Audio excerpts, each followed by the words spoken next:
Did God create people with gender dysphoria?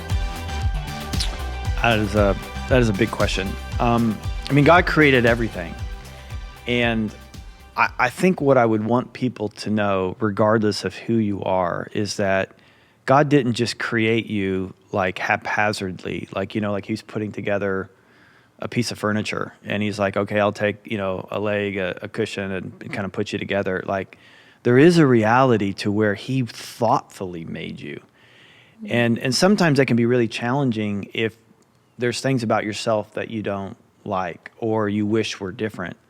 And it could even cause you to get angry. But God did create us the way that we are, and he has a redemptive purpose in that. So the answer is yes. Now, there's another reality that sometimes can feel, we can say it in trite ways, but it has huge impacts. And it's what Jesus said to Nicodemus, which is, you must be born again.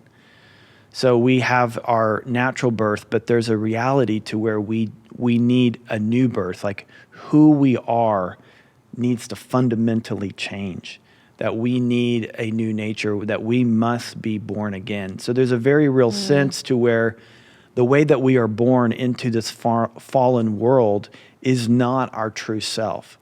So even though God made us the way that we are and he has a redemptive plan in it, the real us only comes through a new birth. And then that leads to a life of discipleship where Jesus says, come, deny yourself, deny who you were, and come follow me into this new identity and life.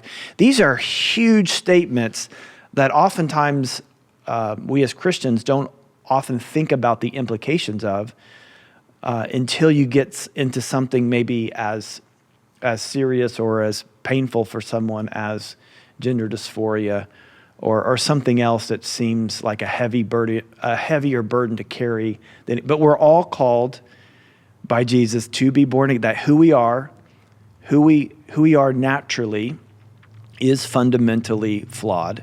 We all need to become a new person. That is to say that we all need to be born again.